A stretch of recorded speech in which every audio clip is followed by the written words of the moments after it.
এখন যে শেখ হাসিনা ডিজেল জোর করছে, আপনার হাউকা একটু দুইটা কথা বল, সপ্তাহিক কথায় আসলে আমরা এখন তরুণ ইউং জেনারেশন একটা কথা বলতে হয় যে ওই সিলেটের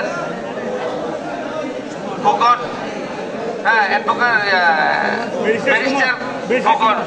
ব্যারিস্টার সুমন, উনি বলতো যে আমার এই বয়সে অনেক এমপি মন্ত্রী গুজারে গেছে, লেকিন কেউ যে আমার এমপি মন্ত্রীর বেতন কত কেউ কয় না, এটার যে গুমুটা কেউ জানে না। আসলে আমি ব্যারিস্টার সুমনে 1,70,000 টাকা বেতন হয় প্রত্যেক মাসে, সরকারি একটা ভাতা আছে, সম্মানী ভাতা।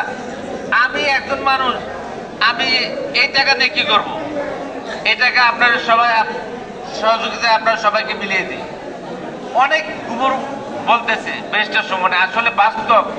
এখন বর্তমানে আমার মামা ইঞ্জিনিয়ার বাসির খান আসলে তো অনেক উপজেলা চেয়ারম্যান গুজারে গেছে, আপনারা অনেকেই দেখছেন, অনেক চেয়ারম্যান গুজরে গেছে, অনেক উপজেলা চেয়ারম্যান গুজরে, কেউই গুমর ভাঙে না, অনেকেই ভাঙে না। আসলে বর্তমানে যে ওনারে যদি আপনারা সবাই ভোট দিয়ে জয়যুক্ত করে ওনারে উপজেলা চেয়ারম্যান বানায়, অনেক সুযোগ আমরা ভোগ করতে পারবো।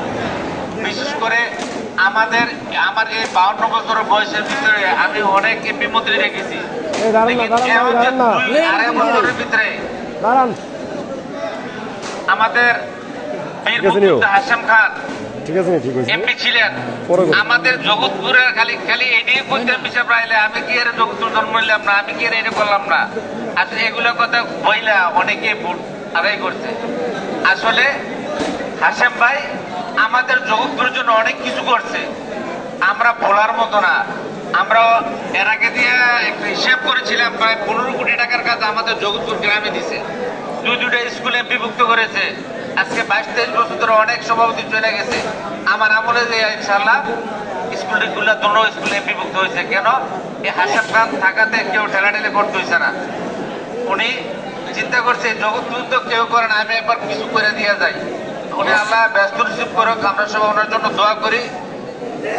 আর আমাদের এই উপজেলা চেয়ারম্যান এর আগেও করছে, দেখে গেছেন, অনেক যুদ্ধ করছেন, অনেক হাঙ্গামা করছেন, অনেক কিছু ত্যাগ স্বীকার করছেন। আসলে আপনারা কি পাইছেন না আপনারা সবাই জানেন, এগুলো বলার আর দরকার নাই। আর ওনার যদি আপনারা উপজেলার চেয়ারম্যান বানান তাহলে বলতে পারবেন ওই বাসির চেয়ারম্যান করা লাগতো না, উপজেলা চেয়ারম্যান বাসির কেউ এই সময় যে কইছিলা ওর কি ভুলে গেছো নাকি, এটা আমি সবাই বলতে পারবো, সবাই চিনবেন। ওই অমুক জায়গায় যাই আর 1000 টাকা গাড়ি ভাড়া লাগতো না, বাজারও গেলে বাজারে বেটার কাছে যাইতে পারবেন, কথা কইতে পারবেন, আমার এই কামটা এই সুযোগ সুবিধা একটু করে দেন ভাই, এই সমস্যাটা পড়ছি। আসলে ওনারা 16-17 জন ভাই, একজন না একজন সবাই থাকে বাজারে যায়, ওনার বাসা ওই জায়গায়, ওনারা অফিস ওই জায়গায়, সব জায়গায় এখানেই, এমন দূরত্ব কিছুই না। তো ওনাদেরকে সবসময় পাবেন। এটা আসলে আমরা বাস্তব জিনিসটা আমরা সবাই চিন্তা করে দেখেন যে আমরা কেউ না কেউ যদি আমরা এখন অন্য চিন্তা করে আসলে অনেকে অনেকভাবে বুঝাইব, উনি এই খারাপ, উনি এই খারাপ। আসলে আমি দেখি না ওনার খারাপ, এটা আপনারা দেখেন কিনা জানি না। আর ওনার মতন আমরা 5 ওয়াক্ত নামাজ পড়তে উপজেলা চেয়ারম্যান আমি এখনো দেই নাই, চেয়ারম্যানও দেই না।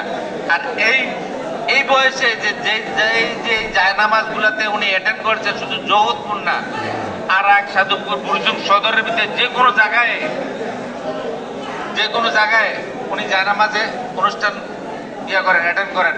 আসলে অনেক কিছু কথার ছিল, অনেক কিছু বলার ছিল। আপনাদের কাছে এই অনুরোধটা থাকবে যে আমাদের জগৎপুরের গ্রামের